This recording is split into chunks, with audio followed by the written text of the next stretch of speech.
400 வருடமா பூட்டி கிடந்த கோவில் ஏன் பூட்டி கிடந்துச்சுன்னு தெரியுமா? இது நம்ம டிஎன்பிஎஸ்சியோட ப்ரீவியஸ் இயர் கொஸ்டின்ங்க. நோட் பண்ணிக்கங்க. ஏன் இந்த வேலூரில் இருக்க ஜலகண்டேஸ்வரர் கோவில் ஏன் இதை ஜலகண்டேஸ்வரர் கோயில்னு சொல்கிறோம் அப்படின்னா, அப்போ இருந்த நாயக்கர் சின்ன பூமு நாயக்கர் அவர்களால் கட்டப்பட்ட கோவில். சிவன் பெருமான் அவரோட கனவுல மகாரிஷி அவர்கள் முற்காலத்தில் வழிபட்டிருப்பாங்க. வேல மரங்கள் அதிகமாக நிறைந்த காடு அது. அதனால தான் இந்த தலத்துக்கு, இந்த ஊருக்கு வேலூர் அப்படின்னு ஒரு பேர் வந்துச்சு. சரி, மகாரிஷி வழிபட்டு இருந்த அந்த லிங்கம் நாளடைவில் புற்றுக்கு கீழேயும் தண்ணீரும் சூழப்பட்ட ஒரு இடத்துல மூழ்கி இருக்கு. அங்கே போய் நீ அந்த லிங்கத்தை எடுத்து எனக்கு ஒரு கோவில் கட்டு அப்படின்னு சொல்லிட்டு நம்ம சின்ன பொம்மு நாயக்கருக்கு கனவுல சொன்னதாகவும், அதன்படி அவர் அங்கே போய் எடுத்து அந்த லிங்கத்தை வச்சு இந்த கோவில் கட்டினாருங்கிறது தான் இதோட வரலாறு. இந்த 400 வருஷம் ஏன் பூட்டி கிடந்துச்சு அப்படின்னு பார்த்தீங்க அப்படின்னா, நம்ம வடக்குலேருந்து விஜய்பூர் சுல்தானும் இந்த முகலாயர்கள் முஸ்லீம் ஆட்சி நடந்தப்போ இங்கே போர் எடுத்து வந்திருப்பாங்க. அந்த போர் எடுத்து வந்தனால இந்த லிங்கத்தை ஏதாவது டேமேஜ் பண்ணிடுவாங்க அப்படிங்கிறனால ஊர் மக்கள் எல்லாரும் ஒன்று சேர்ந்து சத்துவாச்சாரி அப்படிங்கிற ஒரு கிராமத்தில் இந்த லிங்கத்தை கொண்டு போய் ஒளிச்சு வச்சுருப்பாங்க, அதை மறைச்சி வச்சுருப்பாங்க. அதனால 400 வருஷங்கள் இந்த லிங்கம் அந்த ஊரில் தான் இருந்திருக்கும்.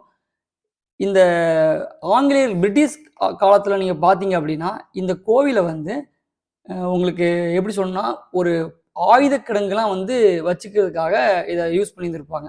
இந்த வீடியோ, இந்த ஃபோட்டோஸில் நீங்கள் பார்த்தீங்க அப்படின்னா தெரியும். இந்த கோவில் புடைப்பு சிற்பங்களுக்கு ரொம்ப ரொம்ப ஃபேமஸ் ஆனது. அந்த விஜயநகரோட அந்த அவங்க ஆட்சி காலத்தில் அவங்களோட பாணியிலே இது கட்டியிருப்பாங்க. புடைப்பு சிற்பங்கள்லாம் நீங்கள் பார்த்தீங்க அப்படின்னா வித்தியாசமாக அழகாகவும் இருக்கும். இந்த கோவில் நீங்கள் இன்னும் எதுக்கு விசேஷமானா, ஒரு அந்த காலத்தில் ஒரு ஐதீகம்.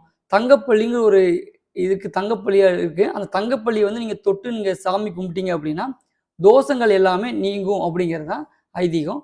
இது ஒரு நம்பிக்கை. பார்த்தீங்களா, உங்களுக்கு இந்த போர் இருக்க மாதிரி தான் காமிச்சிட்டு பார்த்தீங்களா. இன்னொன்று, வேலூர்னால கோட்டைக்கு ஃபேமஸ். அந்த காலத்தில் அந்த வேலூர் அப்படிங்கிற பேர் வேல மரங்கள் நிறைந்தது, அதை அழிச்சு கட்டின கோவில் அப்படிங்கிறத வேலூருங்கிற தல வரலாறு சொல்லுது. இன்னொன்று பார்த்தீங்க அப்படின்னா, பிரிட்டிஷ் ஆட்சி காலத்துக்கு அப்புறம் 1981 பார்த்தீங்க அப்படின்னா, நம்ம ஏஎஸ்ஐ கட்டுப்பாட்டில் இந்த கோவில் இருந்திருக்கும். மறுபடியும் மக்கள் எல்லாம் போராட்டம் பண்ணி எங்களுக்கு இந்த பூஜை செய்கிறதுக்கு ஏதுவாக கும்பாபிஷேகம் பண்ணி இந்த கோவிலை புதுப்பிச்சு கொடுங்க அப்படின்னு சொல்லியிருப்பாங்க. 1981 மார்ச் மாதத்துலேருந்து இது கும்பாபிஷேகம் நடந்திருக்கும். அந்த சத்துவாச்சாரிங்கிற ஊரில் இருந்த இதை லிங்கத்தை எட்டு மறுபடியும் இங்கே வச்சுருப்பாங்க. இங்கே வச்சுட்டு பூஜைலாம் பண்ணி இருந்திருப்பாங்க. இதுதான் இந்த கோவிலோட தல வரலாறு. இந்த கோயிலை டைம் இருந்தால் போய் விசிட் பண்ணுங்கள். நானும் பார்த்ததில்ல, நானும் டைம் இருந்தால் போய் பார்க்க போகிறேன். இது அதோட லிங்கம். பார்த்தீங்கன்னா இது லிங்கம்.